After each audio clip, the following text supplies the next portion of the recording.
ಹಾನಗಲ್ ತಾಲೂಕಲ್ಲಿ ಏನು ಮಾಡ್ತೀರಿ ನೀವು? ಏನು ಅಭಿವೃದ್ಧಿ ಕಾರ್ಯಗಳನ್ನ ಮಾಡಿದ್ರಿ? ಏನು ಸಮಸ್ಯೆಗಳಿದೆ ಮತ್ತು ಏನು ಪರಿಹಾರಗಳನ್ನ ಸೂಚಿಸ್ತೀರಿ? ನಾನು ಇನ್ನೂ LKGಲಿದ್ದೀನಿ, ಇನ್ನೂ PhD ಮಾಡೋದಿದೆ. ನೋಡೋಣ ಹೋಗ್ತಾ ಹೋಗ್ತಾ ಏನೇನು ಬರುತ್ತೆ, ಜನ ಏನೇನು ಕಲಿಸ್ತಾರೆ. ಕುದುರೆ ರೇಸ್ನಲ್ಲಿ ಕತ್ತೆ ಓಡಿಸಿ ಗೆಲ್ಲಕ್ಕಾಗಲ್ಲ, ಕುದುರೆ ರೇಸ್ನಲ್ಲಿ ಕುದುರೆನೇ ಓಡಿಸ್ಬೇಕು. ಜನ ಸ್ಪಂದನೆ ಸಿಕ್ತು ಅಂದರೆ 2ನೇ ಹಂತಕ್ಕೆ ಹೋಗ್ತೀನಿ. ಸ್ಪಂದನೆ ಸಿಗಲಿಲ್ಲ ಅಂದರೆ ಪರಿವರ್ತನೆ ಯಾತ್ರೆ ತನಕ ಹೋಗೋದೇ ಇಲ್ಲ. ನನ್ನ ಪಾಡಿ ನಾನು ಕೋರ್ಟ್ ಕಡೆ ಹೋಗ್ತೀನಿ. ಆಟೋಮೆಟಿಕ್ಕಾಗಿ ಆಗುವ ಸಿಸ್ಟಮ್ಮು ಆಟೋಮೆಟಿಕ್ಕಾಗೇ ನಡೀತಾ ಇರುತ್ತೆ, ನೀವಂತೂ ಉದ್ಧಾರ ಆಗೋದಿಲ್ಲ.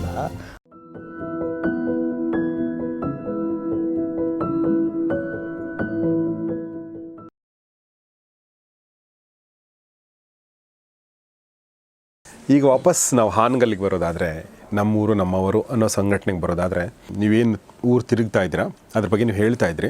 ಫಸ್ಟು ಎಲ್ಲ ಹಳ್ಳಿಗಳಿಗೆ ಭೇಟಿ ಕೊಡೋದು, ಆಮೇಲೆ ಗ್ರಾಮ ಪಂಚಾಯತಿ ವಲಯದಲ್ಲಿ ಭೇಟಿ ಕೊಡೋದು, ಅದಾದ ನಂತರ ನೀವು ಹೇಳ್ತಾ ಇದ್ರಿ. ನಾನು ಮೊದಲೇದು ಬ್ರಾಡರ್ ಆಸ್ಪೆಕ್ಟ್ ಹಂಗೆ ನೋಡಿದ್ರೆ 2 ಹಂತ ಇಟ್ಕೊಂಡಿದ್ದೀನಿ. ಒಂದು ಸಂಘಟನೆಯ ಹಂತ, ಫಸ್ಟ್ ಜನ ಎಬ್ಸೋ ಕೆಲಸ. ಜನ ಎದ್ದ ನಂತರ 2ನೇ ಹಂತ ಆಯ್ಕೆಯ ಹಂತ. ಅಂದರೆ ನಾನಲ್ಲ, ಜನರು ಆಯ್ಕೆ ಮಾಡಬೇಕು, ಅದು ಆಯ್ಕೆ ಹಂತ. ಇದು 2 ಬ್ರಾಡರ್ ಆಸ್ಪೆಕ್ಟ್. ಈಗ ಸದ್ಯಕ್ಕೆ ನಾನು ಇನ್ನೂ ಸಂಘಟನೆಯಲ್ಲಿ ಇದ್ದೀನಿ, ಜನರು ಎಬ್ಸುವಂಥ ಕಾರ್ಯದಲ್ಲಿ ಇದ್ದೀನಿ. ಸಂಘಟನೆಯ ಹಂತ ಮುಗಿದ ನಂತರ ಆ ಸಂಘಟನೆಯ ಶಕ್ತಿಯನ್ನು ಒಬ್ಬ ವ್ಯಕ್ತಿಯಲ್ಲಿ ತುಂಬಬೇಕು, ಅದು ಆಯ್ಕೆಯ ಹಂತ. ಸಂಘಟನೆಯ ಶಕ್ತಿಯನ್ನು ಒಬ್ಬ ವ್ಯಕ್ತಿಯಲ್ಲಿ ತುಂಬಬೇಕು, ಆವಾಗಲೇ ಆ ವ್ಯಕ್ತಿ ಬಲಶಾಲಿ ಆಗ್ತಾನೆ. ಆ ವ್ಯಕ್ತಿ ಯಾರು ಅನ್ನೋದು ಆಯ್ಕೆ ಹಂತ. ನನಗೆ ನನ್ನ ದೃಷ್ಟಿಯಲ್ಲಿ ನಮ್ಮ ಜನ ಭಾಳ ಹುಷಾರಿದ್ದಾರೆ, ಅವರು ಪ್ರಜ್ಞಾವಂತರಿದ್ದಾರೆ. ಅದು ಹಾನಗಲ್ ತಾಲೂಕಿನವರು ಅತ್ಯಂತ ಪ್ರಜ್ಞಾವಂತರಿದ್ದಾರೆ. ಅವರು ಯಾವಾಗ ಬೇಕೋ ಒಂದು ಸತಿ 40 ವರ್ಷದ ಹಿಸ್ಟ್ರಿಯಲ್ಲಿ 2 ಸತಿ ಒಟ್ಟೊಟ್ಟಿಗೆ ಯಾರನ್ನೂ ಗೆಲ್ಸೇ ಇಲ್ಲ. ಒಂದು ಸತಿ ಉದಾಸಿ ಅವ್ರು ಗೆಲ್ಸಿದ್ರೆ, ಒಂದು ಸತಿ ಮನೋಹರ್ ತಹಸೀಲ್ ಗೆಲ್ಸಿದ್ದಾರೆ.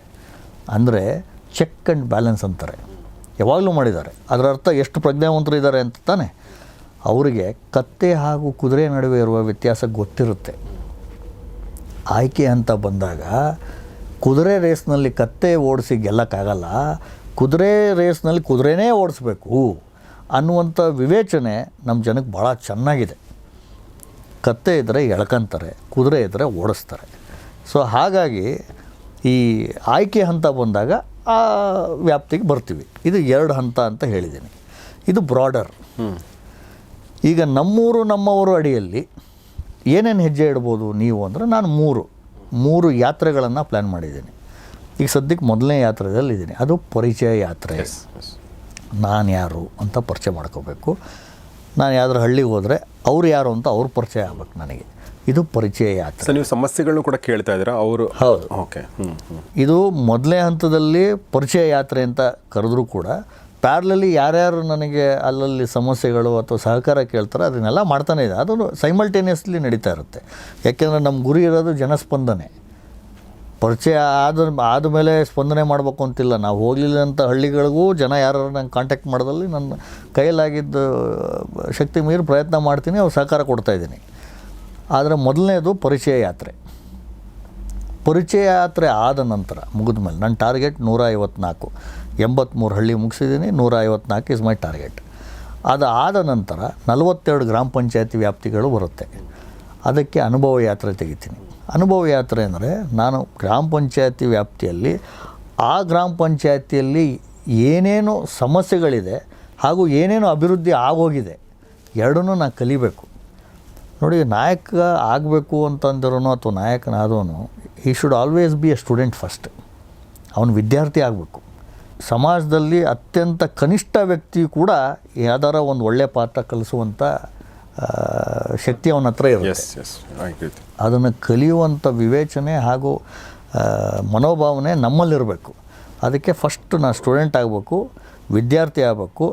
42 ಗ್ರಾಮ ಪಂಚಾಯತಿ ವ್ಯಾಪ್ತಿಯಲ್ಲೂ ಕೂಡ ಅನುಭವ ಯಾತ್ರೆ ಅನ್ನುವಂಥದ್ದು ತೆಗಿಬೇಕು ಅಂತ 2ನೇ ಹಂತ ಇದು. 3ನೇದು ಚುನಾವಣೆಗಿಂತ ಸ್ವಲ್ಪ ಮುಂಚೆ ಪರಿವರ್ತನೆ ಯಾತ್ರೆ ಮಾಡಬೇಕು ಅನ್ನುವಂಥ ನನ್ನ ದೃಷ್ಟಿಕೋನ ಇದೆ. ಪರಿವರ್ತನೆ ಅಂದರೆ ಏನು? ಈಗಿರೋ ಸಿಸ್ಟಮನ್ನು ಬದಲಾಯಿಸಿ ಪರಿವರ್ತನೆ ಮಾಡಬೇಕು ಅಂದರೆ ಅದನ್ನು ಒಂದು ಪಾದಯಾತ್ರೆ ಮೂಲಕ ಮಾಡಬೇಕು ಅನ್ನುವಂಥದ್ದು ನನ್ನ ಕಲ್ಪನೆ ಇದೆ. ಅದು ಜನ ಯಾವ ರೀತಿ ಜೋಡಿಸ್ತಾರೆ ಆ ರೀತಿ ಮಾಡ್ಕೊಂಡು ಹೋಗೋಣ ಅನ್ನುವಂಥದ್ದು ನನ್ನ ತಲೆಯಲ್ಲಿರೋದು. ಈ ಮೂರೂ ಹಂತ ನನ್ನ ಮೇಲೆ ಡಿಪೆಂಡ್ ಆಗಿಲ್ಲ. ನಾನು ಪ್ಲ್ಯಾನ್ ಮಾಡಿದ್ದೀನಿ, ನನ್ನ ಮೇಲೆ ಡಿಪೆಂಡ್ ಇಲ್ಲ. ಅದು ಪ್ರತಿ ಹಂತ ಮುಗಿದಾಗ ಕೂಡ ನಾನು ಇದನ್ನು ವಿಮರ್ಶೆಗೆ ಒಳ ಮಾಡ್ತೀನಿ. ಜನ ಸ್ಪಂದನೆ ಸಿಕ್ತು ಅಂದರೆ 2ನೇ ಹಂತಕ್ಕೆ ಹೋಗ್ತೀನಿ. ಸ್ಪಂದನೆ ಸಿಗಲಿಲ್ಲ ಅಂದರೆ ಪರಿವರ್ತನೆ ಯಾತ್ರೆ ತನಕ ಹೋಗೋದೇ ಇಲ್ಲ. ನನ್ನ ಪಾಡಿ ನಾನು ಕೋರ್ಟ್ ಕಡೆ ಹೋಗ್ಬಿಡ್ತೀನಿ. ನೋಡಿ, ನಾವು ಯಾವುದೋ ಒಂದು ವಿಚಾರ ಹಿಡ್ಕೊಂಡು ಜನರ ಹತ್ರ ಹೋಗ್ತೀವಿ ಅಂದರೆ ಯಾವಾಗಲೂ ಬರೀ ನನ್ನ ಮೇಲೆ ಅಷ್ಟೇ ಹೊಣೆಗಾರಿಕೆ ಇರೋದಿಲ್ಲ ಅಂತ ಹೇಳಿದೆ. ಜನರೆಲ್ಲ ಸೇರಿ ನಾನು ಯಾವಾಗಲೂ ಒಂದು ಉದಾಹರಣೆ ಕೊಡ್ತೀನಿ. ಯಾವುದೇ ಹಳ್ಳಿಗೆ ಹೋದ್ರೂ ಒಂದು ಉದಾಹರಣೆ ಕೊಡ್ತೀನಿ. ಈಗ ಮನೋಹರ್ ತಹಸೀಲ್ದಾರ್ ಇದ್ದರು ಅಥವಾ ಉದಾಸಿಯವರು ಇದ್ದರು ಅಂತ ಅಂದ್ಕೊಳ್ಳೋಣ. ಉದಾಸಿ ಅಂತ ನಾಯಕರು 83ರಲ್ಲಿ ಉದಾಸಿಯವರು ಪಕ್ಷೇತರವಾಗಿ ಗೆಲ್ತಾರೆ. ಅದೇ ಫಸ್ಟ್ ಟೈಮ್ ಉದಾಸಿಯವರು ಎಂಟ್ರಿ ಇಂಟು ಹಾನಗಲ್ ಪೊಲಿಟಿಕ್ಸ್ ಪಕ್ಷೇತರವಾಗಿ, ಅಂದರೆ as a independent candidate. Okay. 83 ಹಿಂದೆ ಮಾನ್ಯ ಉದಾಸಿಯವರು ಫೋನ್ ಮಾಡಿದ್ರೆ ಯಾವ ಅಧಿಕಾರಿನೂ ಕೆಲಸ ಏನು ಮಾಡ್ತಿರಲಿಲ್ಲ. 83 ನಂತರ ಉದಾಸಿಯವ್ರು ಫೋನ್ ಮಾಡಿದ್ರೆ ಎದ್ದು ನಿಂತು ಸಲ್ಯೂಟ್ ಹೊಡೆದು ಕೆಲಸ ಮಾಡೋರು. ಇದು ನಾನು ಕೇಳ್ತೀನಿ ಜನಕ್ಕೆ, ಅಲ್ಲಪ್ಪ ವ್ಯಕ್ತಿ ಒಬ್ಬರೇ. 83 ಹಿಂದೂ ಅದೇ ಉದಾಸಿ, 83 ಆದಮೇಲೂ ಕೂಡ ಅವರೇ ಉದಾಸಿಯವರೇ. ಉದಾಸಿಯವರು 83 ಹಿಂದೆ ಫೋನ್ ಮಾಡಿದ್ರೆ ಆಗಲಿದ್ದು 83 ನಂತರ ಯಾಕೆ ಆಯ್ತಪ್ಪ ಅಂತ ಕೇಳಿದ್ರೆ, ಮುಂಚೆ ಮಾಡಿದವರು ವ್ಯಕ್ತಿ, ಬರೀ ಉದಾಸಿ ಅಂತ ಒಬ್ಬ ವ್ಯಕ್ತಿ ಫೋನ್ ಮಾಡ್ದಂಗೆ 83 ನಂತರ, ಅಂದರೆ ಚುನಾವಣೆಯಲ್ಲಿ ಗೆದ್ದ ನಂತರ, ಪಕ್ಷೇತರವಾಗಿ ಗೆದ್ದ ನಂತರ ಉದಾಸಿಯವ್ರು ಫೋನ್ ಮಾಡಿದ್ರೆ ಅವನ ಯಾರಿಗೆ ಫೋನ್ ಮಾಡಿರ್ತಾರಲ್ಲ ಅಧಿಕಾರಿ, ಅವನಿಗೆ ಬರೀ ಒಬ್ಬ ವ್ಯಕ್ತಿ ಫೋನ್ ಮಾಡ್ದಂಗಲ್ಲ, ಉದಾಸಿ ಹಿಂದೆ 5 ಲಕ್ಷ ಜನ ನಿಂತ್ಕೊಂಡು ಫೋನ್ ಮಾಡ್ದಂಗೆ. ಅದು ಜನರ ಶಕ್ತಿ.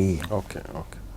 ಆ ಶಕ್ತಿ ಜನ ಉದಾಸಿಲ್ ತುಂಬಿದ್ದಕ್ಕೆ, ಉದಾಸಿ ಅನ್ನುವಂಥ ಒಬ್ಬ ವ್ಯಕ್ತಿಗೆ ತುಂಬಿದ್ದಕ್ಕೆ ಆ ಶಕ್ತಿ ಪರಿವರ್ತನೆಗೊಂಡು ಎಲ್ಲ ಜನಕ್ಕೆ ಸುಖವಾದ ಜೀವನ ಸಿಕ್ತು, ಅಭಿವೃದ್ಧಿ ಕಂಡರು, ಹಲವಾರು ಪ್ರಾಜೆಕ್ಟ್ಗಳು ಬಂದವು.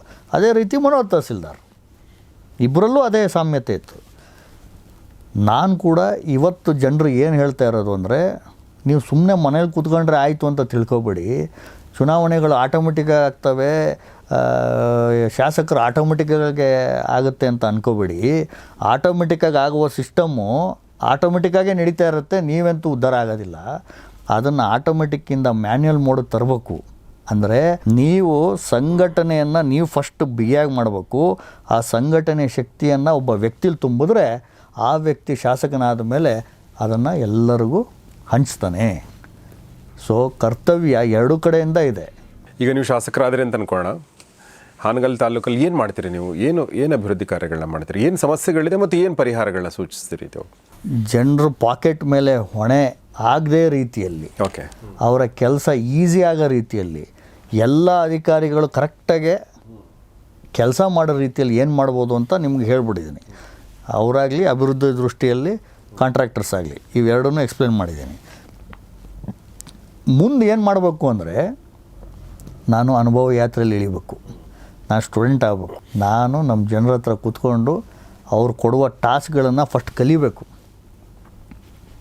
ಆ ಆಯಾಮಗಳು ಕಲಿತ ನಂತರ, ವಿದ್ಯಾರ್ಥಿ ಆದ ನಂತರ ನಾನು ಡಿಗ್ರಿ ತಗೋಬೋದು. ನಾನು ಇನ್ನೂ LKGಲಿದ್ದೀನಿ, ಇನ್ನೂ PhD ಮಾಡೋದಿದೆ. ನೋಡೋಣ ಹೋಗ್ತಾ ಹೋಗ್ತಾ ಏನೇನು ಬರುತ್ತೆ, ಜನ ಏನೇನು ಕಲಿಸ್ತಾರೆ.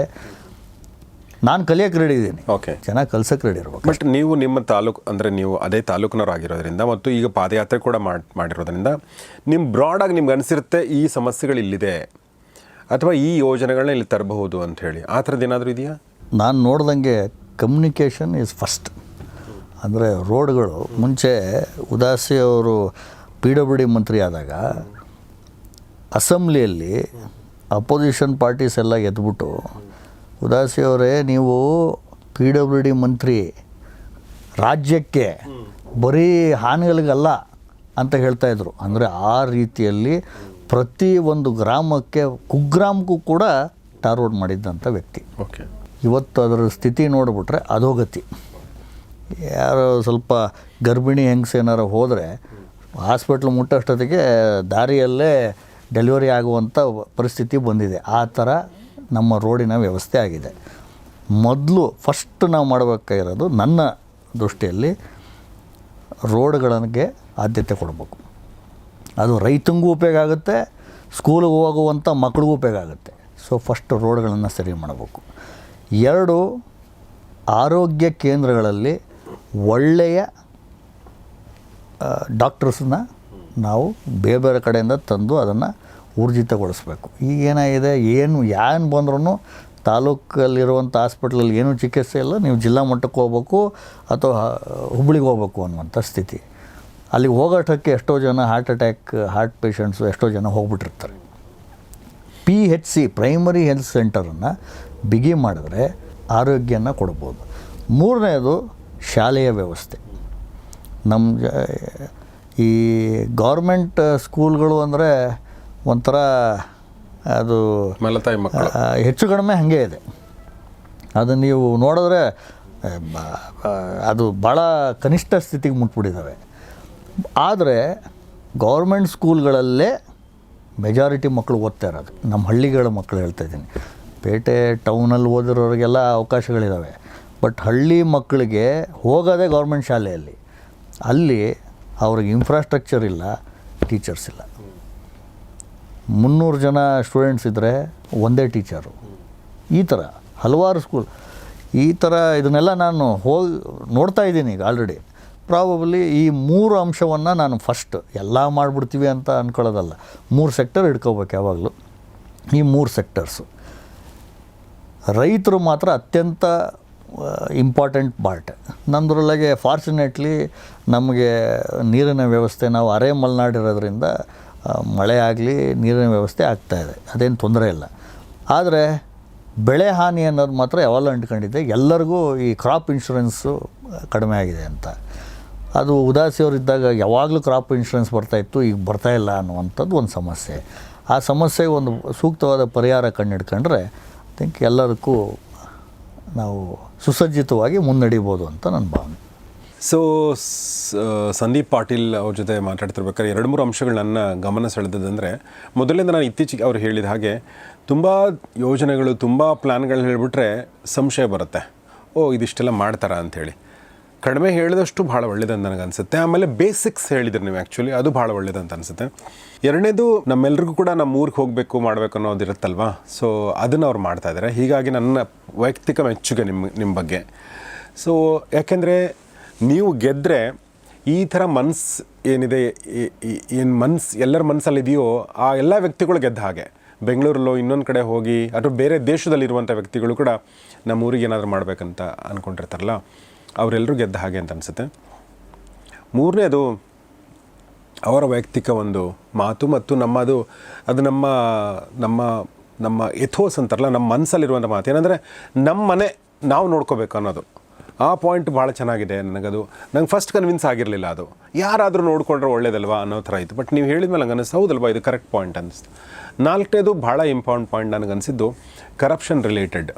ಸೊ ಅದು ನಾನು ಕೂಡ ನಿರಾಶವಾದಿ ಆ ದೃಷ್ಟಿಯಲ್ಲಿ. ಇದು ಸಾಧ್ಯ ಇಲ್ಲ, ಸುಮ್ಮನೆ ಏನೋ ಮಾತಾಡ್ತಾರೆ ಅನ್ನೋ ಥರನೇ ನನ್ನ ಮನಸ್ಸಲ್ಲಿತ್ತು. ಬಟ್ ನಾನು ಕೇಳೋಕ್ಕಿಂತ ಮುಂಚೆ ನೀವು ಆ ವಿಚಾರದ ಬಗ್ಗೆ ಹೇಳಿದರೆ ನಾನು ಒಂದಷ್ಟು ಪ್ರಶ್ನೆಗಳನ್ನ ಕೇಳಿದೆ. ಬಟ್ ಅದನ್ನು ಕೂಡ ಸರಿ ಮಾಡಬಹುದು ಅನ್ನೋ ಒಂದು ಆಶಾವಾದ ಅವ್ರ ಮನಸ್ಸಲ್ಲಿದೆ. ನಾನು 100% ಅದನ್ನು ಐ ಡೋಂಟ್ ಟ್ರಸ್ಟ್ ದಟ್, ನಂಗೆ ಗೊತ್ತಿಲ್ಲ ಇನ್ನೂ ಅದು ಆಗುತ್ತೆ ಅಂಥೇಳಿ. ಬಟ್ ನೀವು ಮಾಡಿ ತೋರಿಸಿದ್ರೆ I will be the happiest person. So ಹೀಗಾಗಿ ಅವರ ಈ ಒಂದು ಅಭಿಯಾನಕ್ಕೆ ಒಳ್ಳೆಯದಾಗಲಿ ಅಂತ ಹೇಳ್ತೀನಿ. ಆಮೇಲೆ ಇನ್ನೊಂದು ಪಾಯಿಂಟ್ ನನಗೆ ಹೇಳ್ಬೇಕನ್ನಿಸಿದ್ದು, ಈಗ ಈ ಥರ ದುಡ್ಡು ಕೊಡಲ್ಲ ಅಂತಂದಾಗ, ಈ ಥರ ನಾನೇನೋ ನಿಮಗೆ ಬೆನಿಫಿಟ್ ಮಾಡಿಕೊಡಲ್ಲ, ವೈಯಕ್ತಿಕ ಬೆನಿಫಿಟ್ಗಳು ಮಾಡಿಕೊಡಲ್ಲ, ಆದರೂ ನೋಡಿ ಬರ್ತೀರಾ ನೀವು ಅಂತ ಅಂದಾಗ ಯಾರು ಬರ್ತಾರಂದರೆ ನಿಜವಾಗ್ಲೂ ನಿಸ್ವಾರ್ಥ ಜೀವಿಗಳೇ ಬರ್ತಾರೆ ಅಥವಾ ನಮ್ಮ ಜನರಿಗೆ ಏನಾದರೂ ಒಳ್ಳೇದಾಗಲಿ ಅಂದ್ಕೊಂಡವ್ರು ಮಾತ್ರ ಬರೋಕ್ಕೆ ಸಾಧ್ಯ. ಉಳಿದವರು ದೂರ ಹೋಗ್ಬಿಡ್ತಾರೆ ಅಥವಾ ದೂರ ನಿಂತ್ಕೊಂಡು ನೋಡ್ತಾರೆ. ಯಾಕೆಂದರೆ ಅವರು ಕರಪ್ಟ್ ಇರಬಹುದು ಅಥವಾ ಅವ್ರ ಮನಸ್ಸಲ್ಲಿ ಸ್ವಾರ್ಥ ಇರ್ಬೋದು. ಬಟ್ ಅವರು ಕೂಡ ಒಳ್ಳೆಯವರೇ. ನೀವು ಹೇಳ್ದಂಗೆ ರಾವಣರು ಇರ್ಬೋದು, ಬಟ್ ರಾಮ ಆಗೋ ಅವಕಾಶ ಸಿಗಬೇಕಲ್ಲ ಅವ್ರಿಗೆ. ಯಾರೋ ಒಬ್ಬ ರಾಮನ ಥರ ಇದಾನೆ ಅಂದರೆ ಅವ್ರು ಬರ್ತಾರೆ ಅಲ್ವಾ. ಸೊ ಹೀಗಾಗಿ ಅವರು ಕೂಡ ನಿಮ್ಮ ಜೊತೆಗೆ, ಅಂದರೆ ಇವತ್ತು 10 ಜನ ಇರುವಂಥವ್ರು ನಾಳೆ 100 ಜನ 1000 ಜನ ಆಗಬಹುದು. ಬಟ್ ಫೈನಲಿ ಏನಂದರೆ ನಿಮ್ಮ ಮನಸ್ಸಲ್ಲಿರುವಂಥ ಕನ್ವಿಕ್ಷನ್ ಪ್ರಾಮಾಣಿಕವಾದ್ದು ಅಂತ ನಮಗೆ ಅನ್ನಿಸ್ಬೇಕು. ಅದು ಒಳ್ಳೆಕ್ಕಿಂತ ಮುಖ್ಯ. ಬಟ್ ನನಗೊಂದು ಯಾವಾಗಲೂ ಅನ್ಸೋದು 2 ಪಾಯಿಂಟ್ಗಳು ನಮ್ಮ ಜನರ ಬಗ್ಗೆ ನಾನು ಯಾವಾಗಲೂ ಹೇಳ್ತಿರ್ತೀನಿ. ಏನಂದರೆ ನಮ್ಮ ಜನ ಮೂಲತಃ ಕರಪ್ಟ್ ಅಲ್ಲ. ಸೊ ಅದ್ರ ಬಗ್ಗೆ ನಂಗೆ 100% ನಂಬಿಕೆ ಇದೆ. ಸೊ ನಾನು ಯಾವಾಗಲೂ ಈ ಉದಾಹರಣೆ ಕೊಡ್ತಿರ್ತೀನಿ. ನಮ್ಮ ಜನ ಕರಪ್ಟ್ ಅಂದಾಗ ನಿಮ್ಮ ಹತ್ರ ದುಡ್ಡು ಕೇಳಿದ್ರಲ್ವ, ಮಹಾತ್ಮ ಗಾಂಧಿ ಹತ್ರ ಹೋಗಿ ದುಡ್ಡು ಕೇಳಿದಾರ ಜನ ಅಲ್ವಾ?